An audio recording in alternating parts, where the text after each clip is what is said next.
Thank you for joining us for another episode of PROXUS Perspectives and Business Insights. I'm your host, Matt Roessler, Director of Business Development. As a human capital management technology provider, PROXUS has the good fortune to partner with many of the area's top professionals in employee benefits, human resources, and financial advising, as well as our area's top businesses and nonprofits. With a background in human resources management and consulting, I'm thrilled to have the opportunity to spend time talking with these individuals to bring you impactful perspectives and business insights. Join us periodically as we spend a few minutes diving into different relevant topics. With me today, I have two individuals who've been a wealth of knowledge for PROXUS both before and during the COVID-19 crisis. Steve Erfle, CFP, is Managing Partner of Thrive Wealth Management, and joining Steve, we have Rob Wisner, President of the Paragon Alliance Group. Steve and Rob have been on the front lines of COVID-19's effect on employer-sponsored retirement plan design, compliance, and individual investments over the past weeks. Most recently, they've had to advise clients and individuals on the terms of the new plan loan provisions allowable under the CARES Act. So Steve, before we dive in, let our listeners know a little bit about you and Thrive Wealth Management, and then Rob, I'll ask you to do the same for yourself and the Paragon Alliance Group. Great. Thanks, Matt. So I'm Steve Erfle. I'm the managing partner with Thrive Wealth Management. We are located with two offices, one in Blue Bell, one in Audubon, Pennsylvania. And we help manage a lot of 401ks. Our total client base is about $500 million of assets. And we have many employer plans. There's about 11 people total that work within my organization. So we do guidance within the 401k space, as well as investment advice. And then many of my employees are also certified financial planners, so we're able to give advice that's broader than just your investments into taxes, insurance, estate planning, college planning, that type of stuff. So we try to bring that to help the participants. So it's not just, hey, which fund should I pick? We try to bring a wealth of knowledge to also be able to provide other services that they'll need on the personal side as well. Perfect. Rob, how about you in the Paragon Alliance Group? Yes, thank you, Matt. First of all, I'd like to thank the team at PROXUS for inviting Steve and I to provide some insight on legislation that it's about approximately 5 weeks old now. I hope that all the companies on this call are managing their way through these unusual times. I also hope you, your families, and employees are healthy and well. Hopefully soon we'll be on the other side of all this. It seems like an overwhelming majority of Americans are doing their part. My name is Rob Wisner. The name of our firm is the Paragon Alliance Group, LLC. We are located on Route 113 in Souderton, Pennsylvania. We have 20 extremely competent team members and approximately 700 plans. While advisors like Steve focus on investments and employee education needs, our role is to assist plan sponsors with the operational, administrative, and compliance aspects of all types of qualified retirement plans. The most common plan is the 401k profit sharing plan, which is generally what we'll be referring to in this conversation. Paragon is a retirement plan consulting, or also called a third-party administrative firm. Our model is to work with plan advisors like Steve at Thrive Wealth Management to assist plan sponsors through their day with their retirement plans. We consult on customized plan design, draft and maintain the plan's legal documents, compliance testing, Form 5500, and everything we do is peer-reviewed and signature-ready for our clients. We do take the time to truly understand our clients' and business needs by asking a lot of questions. This insight enables us to integrate retirement plan into our clients' overall benefit strategies and goals. Our organizational structure is designed to accomplish this, and we're experts at creating and managing the most tax-advantaged qualified plan that integrates the needs of the business owners and the employees. Perfect. So thanks both for that little bit of introduction there. And Rob, it's interesting you said, the legislation that we're going to be talking about is only 5 weeks old. And, in some ways it seems like we've been dealing with this for a year now. And every day it's a different moving target, right? I've had a couple conversations recently where a good partner of ours has mentioned that it's like the government's building the airplane while they're flying it, right? So it's just every day there's something new. And if we start with you, Rob, talk to us a little bit about those implications of the CARES Act related to employer-sponsored retirement plans. Sure, Matt. I give our political parties, both sides, a lot of credit for passing something so quickly because this is unprecedented. So on March 27th, the Coronavirus Aid, Relief, and Economic Security Act, otherwise known as CARES Act, was signed into law. Included in this massive financial relief package were several important provisions impacting retirement plans and designed to assist plan participants. I've been working with retirement plans since 1982, and this is the only piece of legislation that I can recall was effective the minute it was signed. When emergency legislation is passed, it leaves a lot of unanswered questions and workarounds by service providers. Everybody on the phone today is dealing with that, as well as your companies. So quickly, I doubt it's that quickly because it's a pretty massive amendment, but when it comes to retirement plans, there's been a new optional type of distribution is permitted for coronavirus-related distributions. So this is new. Therefore, systems are not necessarily set up for this. Providers haven't been prepared for it, but it is for participants that are in need and plan sponsors that feel that it is of a benefit to their employees to take advantage of these. It's any who can qualify as a COVID-related distribution. It's a participant, spouse, or dependent who has been diagnosed with the virus via a CDC-approved test. A participant has been impacted financially by COVID-19 through layoff, furlough, quarantine, reduction in hours, inability to work due to lack of child care as a direct result of the pandemic. Participants' own business needing to close or reduce hours. If either, and this is important, if either of the above apply, participants will be required to self-certify that they have suffered a heavy financial burden due to the pandemic. This means that as plan sponsor, if you were to opt in these provisions, you could be placed in an awkward position if you know that a participant or a family does not qualify and request a withdrawal if you add this feature. Again, I don't believe I ever remember anything like this where there was such a deep participant self-certification where the sponsor didn't have to collect information, so I'll touch on that a little bit later. The maximum withdrawal is $100,000 for COVID-related. Investing still applies. The 10% early distribution penalty is waived. So typically anybody over 59.5, if they take a distribution or roll it over, that 10% is waived. So it doesn't matter what age you are, if it's COVID related, that distribution penalty will be waived. Most providers, if the participant doesn't opt out of withholding, they're going to withhold 10%. Historically, that's been 20% if somebody takes a cash distribution. Distributions will be subject to income tax. However, the tax can be spread equally over a 3-year period. So if the participant is able, they recover from all this, get the financial side of things back in order, all or part of the withdrawal can be repaid within 3 years, either to the effective plan, an IRA, or another company that they may be working for that would accept rollovers. If income tax was paid on any portion of an amount that is repaid, the participant can file an amended tax return to recover the tax paid. So CPAs, tax filers, they're going to have some work cut out for them when it comes to these types of distributions as well.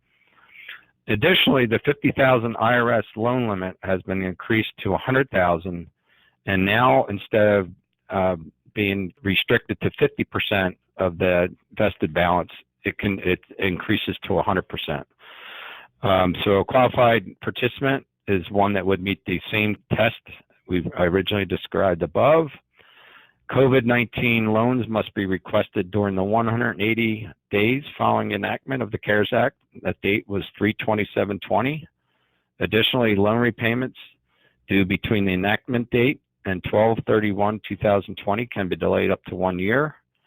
The maximum 5-year loan repayment term is also extended 1 year. Please note that interest will still accrue during this period. Required minimum distributions, those of age 70.5, which has been changed to 72 with the Secure Act, which we've almost all forgotten about in the business, due in 2020, will not be required in order to permit assets to recover in value. So anybody that has taken a distribution with a due date of April 1st, 2020, if it wasn't already processed, would not have had to take it.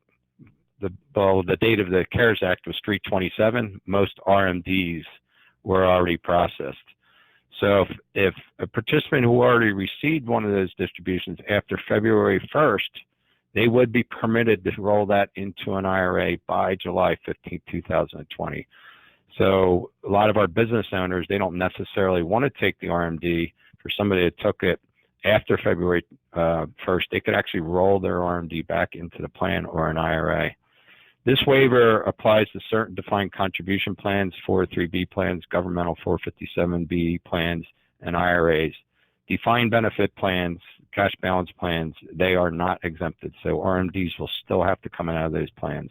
If a participant lives in a state that has been declared a FEMA major disaster area, that has been approved for an individual assistant, the plan could permit a hardship distribution. However, this is extremely limited in availability with a few states qualifying. However, most participants have been more likely to take a corona-related distribution, assuming the employer permits those options. And then lastly, in the major parts of the CARES Act as far as retirement plans, single employer defined benefit plans funding requirements for 2020, they can be deferred until January 1st, 2021. Again, interest will accrue, and a plan sponsor may elect to apply the 2019 funded status and determine the application of benefit restrictions in plan years containing the 2020 calendar year. I'm going to add a little bit of commentary on what we're seeing coming back to the immediate legislation, and we're all trying to do the best we can to help our clients comply with these provisions if they decide to adopt them. Like Steve and Thrive, we're independent, so we work with several different record keepers after performing a lot of due diligence on their systems, management, financial stability, etc. In my background, I helped build one of the largest record keepers in existence, so I know that business very well, and so does our service team at Paragon. It is important to realize that not all record keepers are the same, and that their services are not to be commoditized. One of the primary duties is to receive and process participant financial and demographic data. They post transactions to their systems and process distributions. They provide access to their website and other support for plan sponsors, participants, advisors, and firms like ours. They also have participant call centers to provide general information about the plan in their account. Record keepers are primarily responsible for taking care of, generally speaking, our employees' largest or second largest assets, possibly next to home equity. This is no different than the reasons you have entrusted PROXUS to take care of your payroll and HR needs. They perform an incredibly important role for your employees. PROXUS does so with incredible knowledge, passion, ethics, systems, and people. We expect the same of the record keepers we work with. Our key record keeping alliances have all distributed information on how they will support the CARES Act provisions, which varies from record keeper to record keeper. Our management team has been collecting this data while compiling and updating spreadsheets with this information. We continue to educate our staff. It is important to note the record keeping systems, as well as the compliance systems we use to help our clients, are not all updated to be aligned with this legislation, as there was virtually no time to prepare for the legislation. In many cases, this leads to manual processes at record keepers, since it would involve a lot of time, money, and resources to update databases for limited use. That was my recap. Perfect. No, and Rob, I appreciate that. And, you mentioned a couple different things there. Certainly with my background in HR management, I know enough to be dangerous with all of this, and I also know enough that I need to turn to the expert like you and Steve. But you mentioned, some of the larger changes, relaxed requirements, and then, of course, the communication and education between plan sponsors, payroll companies, and record keepers. And that's really what we're trying to do here. And certainly, the better ones are out there getting in front of their clients and getting in front of some of this information. But along those lines, if a company does decide to adopt some of these changes that are available to them, what types of plan amendments, employee communications, notice periods do business owners need to be aware of? And then kind of secondarily to that, how about fiduciary responsibilities with all of this? Where does that come into play? Okay, Matt, thank you. They're excellent questions. I'll address them one at a time. I'll start with the amendments. All plans, regardless if they adopt these amendments or not, the IRS wants to know what choices they took. And additionally, I don't know if everybody remembers back to 2008 and 2009 where RMDs, the age 7.5, now 72, were exempted. You didn't have to take them. So we had to do an amendments back then. So at a minimum, you have to, stabilize the fact that RMDs were waived during this time period. I did or did not select CARES Act provisions. What's making it hard for firms like ours and Steve is, some record keepers will say you're all in for everything, or you can pick and choose what you want. So I don't envision the amendment to be easy. It's going to be customized to each particular client. But in any event, all plans will need to be amended. But the deadline is delayed until the last day of the plan year beginning on or after January 1st, 2022.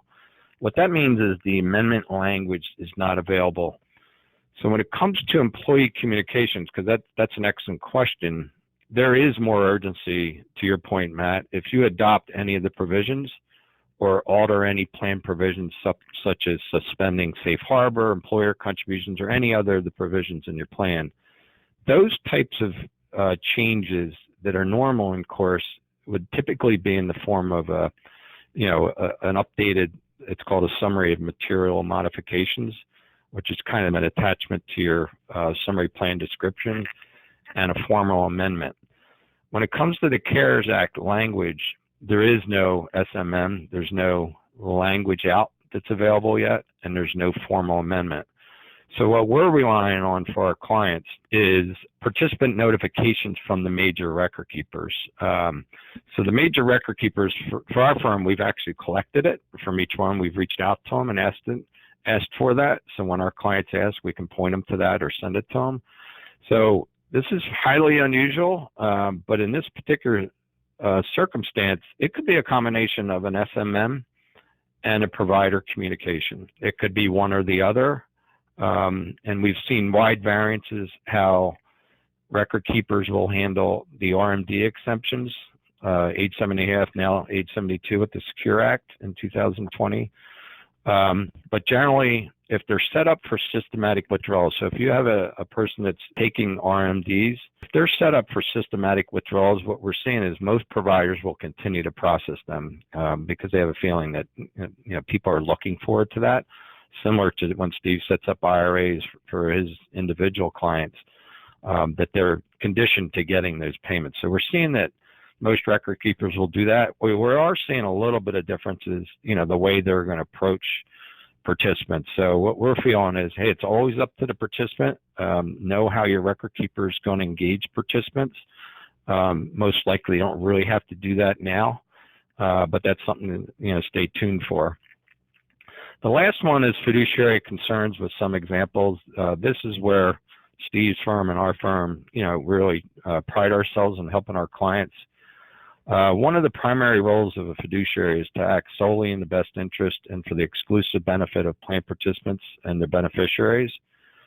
Although there are many more roles that a fiduciary plays, the one I think is important to answer your question is that you must comply with all the plan documents, including amendments, and all applicable federal and state laws and regulations.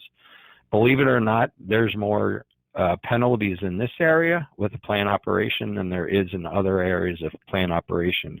So when these things are discussed, it's important that the fiduciary should at least become familiar with them.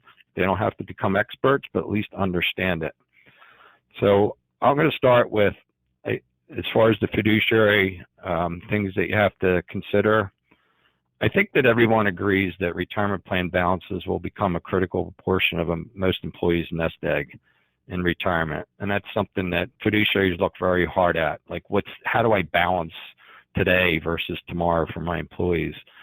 Most clients put plans in to benefit their employees so they have something when they retire.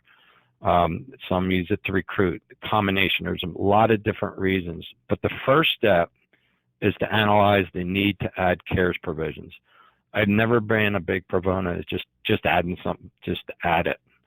Add it because it makes sense to you, you understand what that provision is going to be, how your employees can use it, if it's beneficial, and really look at the impact of that. So generally, we start with, has your company been affected by COVID-19? And if so, what extent? So we can carve out the employees that are no longer with your firm, because most daily valued plans typically allow distributions after the last payroll contribution is made when an employee is no longer employed. So as far as these provisions, anybody that's no longer with you, they're already eligible to take their money with them. So I'm going to focus on what I think is the second step. Let's talk about your employees that are still working for you, and which is really every plan sponsor's goal. The second step is to evaluate the adequacy of existing in-service withdrawal provisions in your plan. They should be discussed with your providers, and those provisions are a hardship withdrawal. I would say probably 98% of our clients have that. In-service typically is age 59 and a half. Whereas at reach a certain age, you can take your distribution without any real reason. That in-service with CARES has been moved down to there is no age. So will people be rating their retirement plan? Will your in-service age be adequate? Will your hardship provision be adequate? And then lastly, the loan provision. So monitor if the needs can be met through your existing conditions. Do you really want to add more complexity that's really going to go away by the end of the year? If so, are there any restrictions to employer money being withdrawn for these reasons? So when we set up plans, a lot of our clients, they put in very nice contributions for the employees, and really the reason they're doing it is to make sure they have something when they retire. A lot of our clients set up employer contributions not to be withdrawn until they to leave the service of the employer. So they don't want people just taking out the employer money. Within these CARES provisions, you have to be very, very careful. We have not seen where it limits the source. So when this was written, it was written very quick, and I'm glad they did, but they didn't really they didn't protect the sources that a lot of our clients probably do not want to leave their plan while people are still employees. So that's another thing to really look at. Also consider, is the need as great as what it was a month ago? Have your employees received their stimulus checks? Are there any other non-retirement plan support available? So I think if Steve were to consult clients, you really try to say, hey, what assets do you have outside of your retirement plan? You should keep that for retirement. It's a long-term asset. Only, approach that asset when it's absolutely an emergency. Understand and confirm that record keepers, I think this is another fiduciary concern. A lot of record keepers, they had to make a decision on how to move and get this information out. So you want to make sure that record keeper defaults match your decision, what your needs are for your particular company. Some record keepers chose the opt-in approach, meaning that they have their system set up as though you've already adopted these provisions. And if you're in an automated environment, the participant could make a withdrawal request and actually get processed when you may have not wanted to adopt those provisions. I'd be very careful with that one. Some record keepers require certain provisions, while others let you adopt the ones that you would like, meaning that, one record keeper may say, well, if you're going to adopt the provision, you have to adopt the $100,000 withdrawal and $100,000 loan and everything that goes with it. Other ones will say, well, you can take one, not the other. So understanding that, if you have the need and you want to add it, make sure you understand that. If your plan does not have loans, adding CARES Act loan will change the entire dynamics of your plan. And careful consideration, why did you not have loans, or do you think you want to add them now? Things like that. And I think I always looked in my entire life, I worked with the founder. I was in probably the third plan that was ever established. I've always looked at the people that are remaining in this plan. So what we're trying to figure out, and all our clients are trying to figure out, is at the end of the day, I don't think you want plans to be exhausted so low that assets go out of these plans and then it ultimately affects the pricing and the cost to the remaining participants. The thing that I'm concerned about there is what challenges could a participant's self-certification bring if you are aware of an invalid COVID-19 distribution or loan request? That's something you want to give careful consideration to. I know my employees, PROXUS, you know your employees, Steve knows their employees. Do you think people would do the wrong thing and ask for money when they really shouldn't be? Things like that. Our clients with employees not directly affected typically do not want to add these provisions. Some are affected and have adopted a wait and see approach. Others have added provisions as the record keeper allows. Our approach as a TPA consulting firm is not to have all clients add these provisions unless they are informed us that they have a need, they've analyzed existing provisions, and then want to opt in. For our clients that would like to utilize these provisions, we want them to understand it first, which is very important. And there's numerous reasons, which I'm not going to go into, why we feel this is the best approach. Hopefully I answered the questions, Matt. Yeah, absolutely, Robin. No, I mean, there's a ton of complexity to all this, right, as people are seeing. And I think the biggest thing I took away from that is, talk to your record keeper, right? If they're not talking to you, make sure that you're reaching out to them.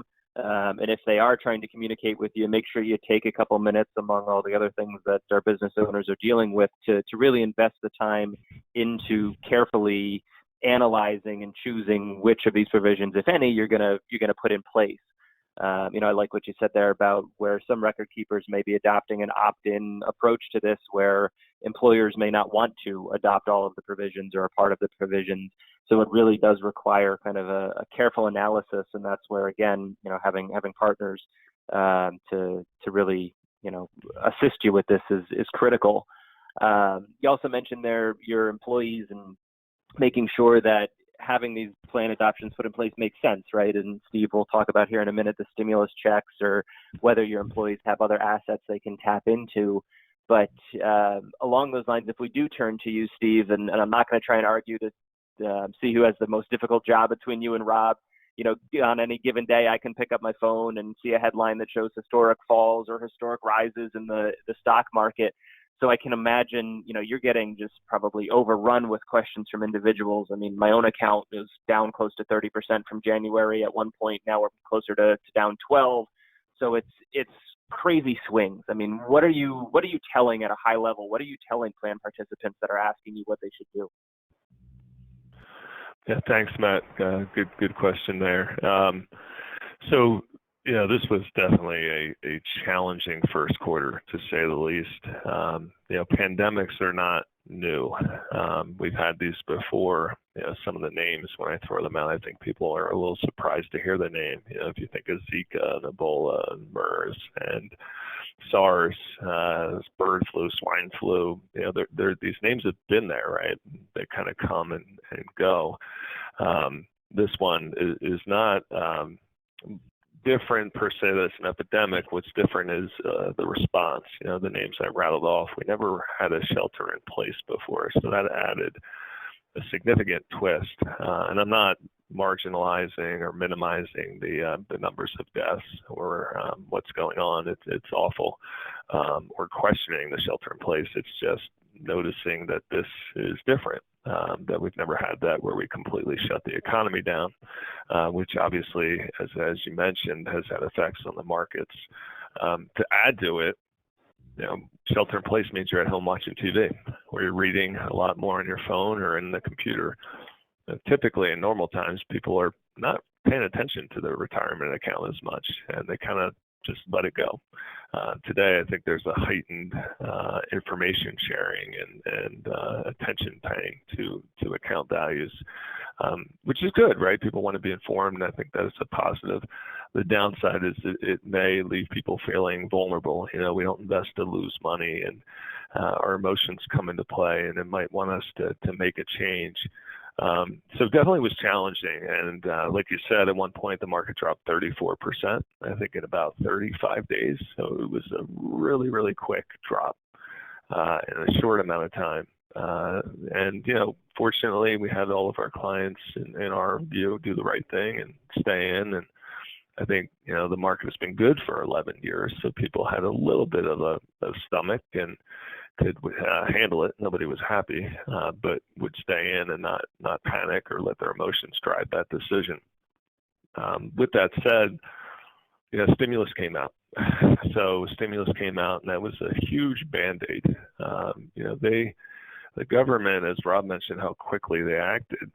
They threw 3 times the amount of money at this that we did in the '08 crisis. So it is a tremendous amount of money between Congress and even the feds, what they're doing, being thrown at this problem. So it's a huge Band-Aid, gave people a breather, stabilized markets for a period of time here. But it is a Band-Aid, right? And if you have an open wound, it's going to bleed through the Band-Aid. So eventually you have to get the economy and the engine open because it is a temporary solution that's been thrown at it. So what do you do? To Rob's point that he brought up earlier, the CARES Act is great, gave a lot of flexibility, gave a lot of access, which is great. And people that really need it, it gives them a break and allows them to do things. It doesn't always mean it's the best thing, and Rob touched on this as well. Part of our guidance to people is, you should always have 3 months of spending in cash. You should always have an emergency bucket and keep it in cash, checking account or money market. So when these things hit, you're able to withstand it because you have some reserves there. A couple other things that are out there that people should think about if they are falling under hardship. Part of the CARES Act did defer student loan payments. So if any participants have student loans, you can stop making payments all the way up until September 30th of this year. Another thing, a lot of the mortgage companies have come out with this and allowed people to skip their mortgage payments for a 3-month period. It doesn't mean, your balance is going to necessarily go down, but it gives you some headway there to not have to make a mortgage payment in this, crisis mode that we're in. Another option, some people have home equity loans. They can tap into that. Rates are low today if they need to. But I think those are 4 areas that people should look towards before even considering, tapping into a 401k. Because if you think about it, while penalties are waived and it's easier to access, you're also selling when the market is down, and you're taking money out that was earmarked for your future. So you really want to be cautious and not too quick to run and either take a loan or a hardship distribution out of your 401k. And you want to just maybe talk to somebody else because a lot of those decisions are emotionally driven. Sometimes talking it through with an advisor or a friend, it just helps you work it out, and you may not rush to go and take money out of that 401k.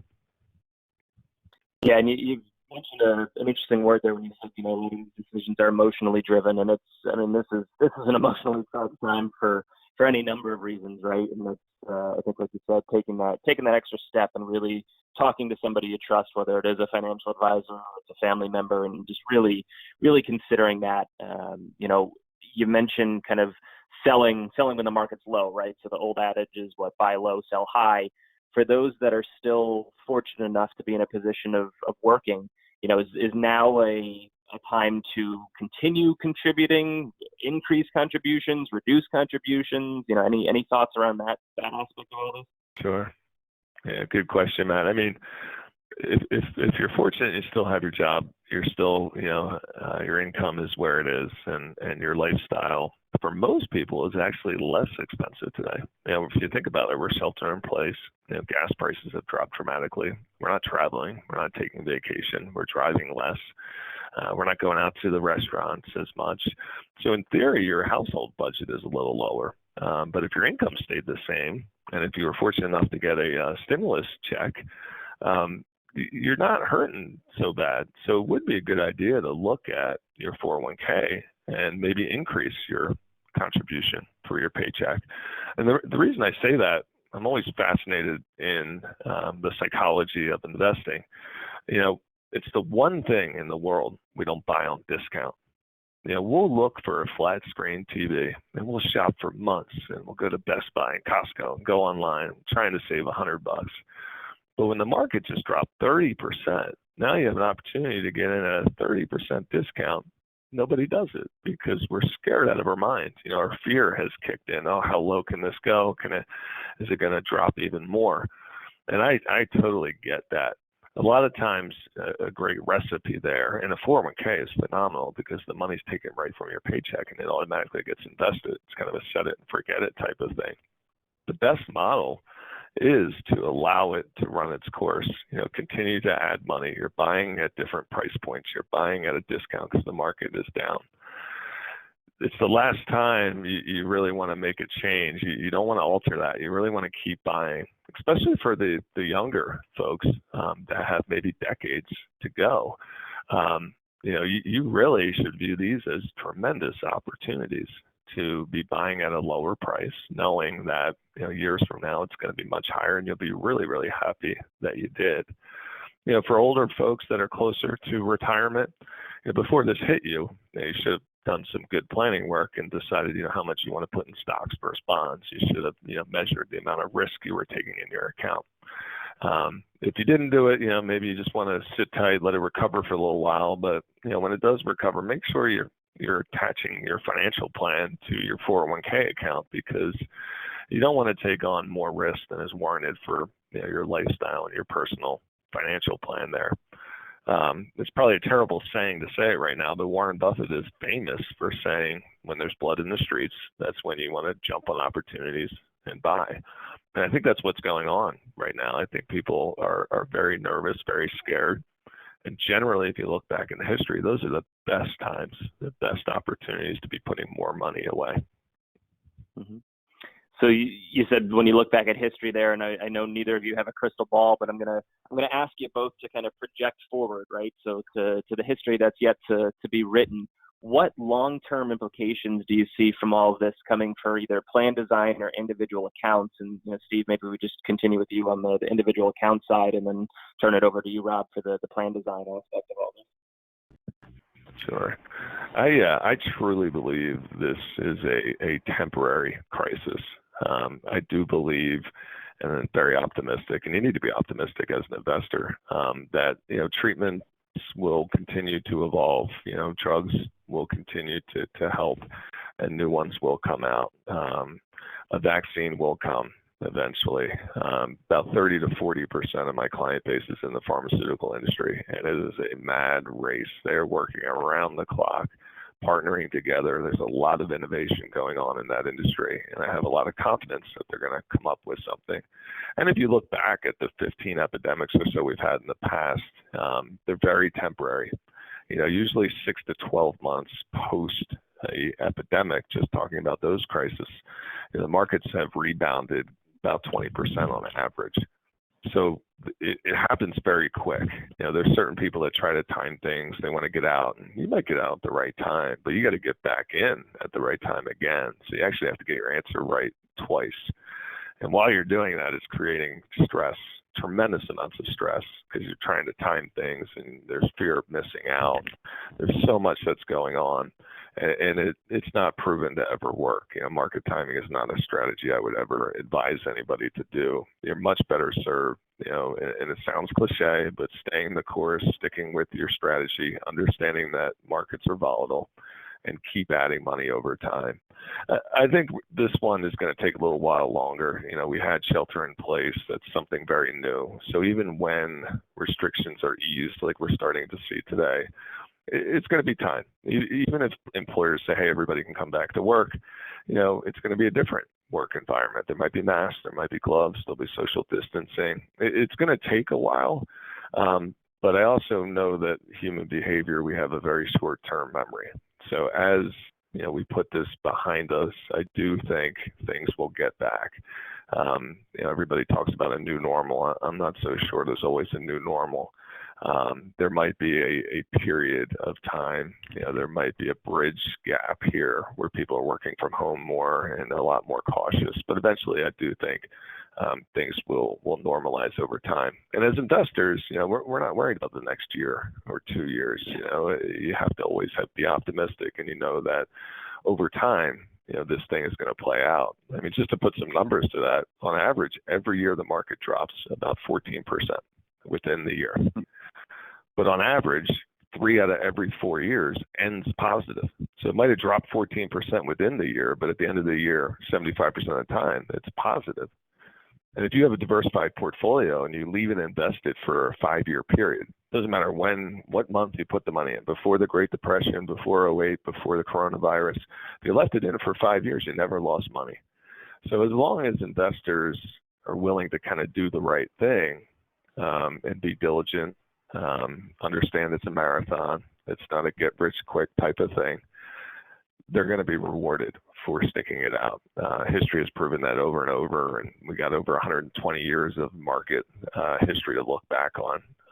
So that's my perspective. Perfect. And Rob, turn into the plan provision side of this, loans and hardship withdrawals and, all those different things. Do you see this affecting plan design in any way that's going to be kind of lasting and longer term? Yeah, and it's a great question. It's like always, it's not an easy one when trying to forecast. But that way I'm looking at as a business owner myself. I mean, pretty much every company out there has had to adjust and move, adapt, adjust and move. We're concentrating on so many other things and priorities, managing our business, staff, making sure our staff is safe, healthy, just dealing with things that normally we just took for granted.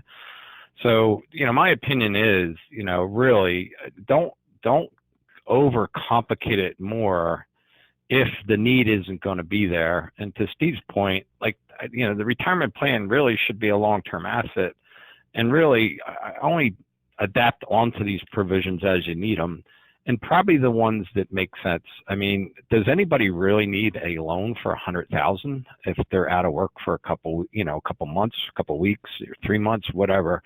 Or is $50,000 enough? I mean, just thinking through everything. And one thing I've always learned with, being in this business forever and, running a company and, just being around people is, people, you just don't want to make your plan a negative. You always have to keep it as a positive. So if you're creating a lot of confusion and changing a lot of things in a short period of time, just make sure you understand it. So understand it, and also it's not as easy to communicate with the tools that we have now because this is done. So I would say the long-term impact, if you add it and just kind of don't think about it a whole lot, that could end up being a negative. Oh, I got a $100,000 loan last year. How come I can't get it now? Well, 1 year I didn't have to pay 10% penalty. You just have to be really careful with your communications and not set this as, hey, this is a plan provision. No, this is an emergency relief package similar to the stimulus check. So if you are adopting, I think employee communications, and this is a temporary thing, and just making sure you're making sure your employees are on board, that there's no unreasonable expectations set forward. I think, you'll be fine. Well, gentlemen, listen, I know I learned a lot from today's discussion, and, certainly I hope that our listeners did as well. The health effects of the current crisis are certainly unnerving. They're far-reaching, as are the broader financial impacts of all this. For our business owners, remember to lean on your partners and their expertise in these fields, as well as make them available to your employees. For individuals, make sure you're doing much of the same. Take advantage of the guidance that's available to you through firms like Thrive Wealth Management and others to help traverse the coming months, and Paragon Alliance Group, and just really lean on your partners. And that's what we've all been doing for the past couple of weeks. And I think it's going to be a strategy that we'll need to continue to employ. We definitely have the contact information listed for both Steve and Rob. Should anybody like to reach out with questions, please feel free to do so. Both have agreed to make themselves available. And with that, thank you guys for taking the time, and enjoy the rest of your week. Stay healthy and stay well. Okay. Thank you, Matt.